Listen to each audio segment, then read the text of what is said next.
All right, welcome back. So today we're going to go over the difference between a single equal sign and a double equal sign. So simply put, a single equal sign will assign a value to a variable or many variables at a time, and double equal sign will compare a variable to a value or another variable. All right, so if we do a equals 1, we're assigning the value 1 to the variable a. And if we do a equals 1, then we're seeing if a is equal to 1. So if we print a equals 1, then it should say true. But if we do 0, then it should be false because it's comparing whether if a is equal to 0 when we assigned a to 1. So if we print this, we should get the value true. And if we compare it to 0, if a is equal to 0, then it's going to say false. All right, so the same thing we can do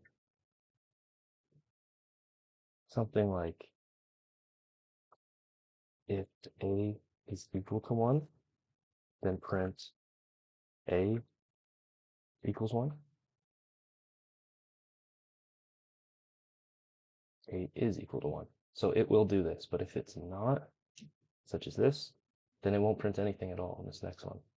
Okay, so if we say, okay, so let's keep a equal to 1 and b equal to 2. So we can print a is a equal to b, and it should be false because a is 1 and b is 2. But like I mentioned, we can assign multiple variables at a time to values. So let's say a is equal to b, which b is equal to 1. So we can compare a to b, and this should be true.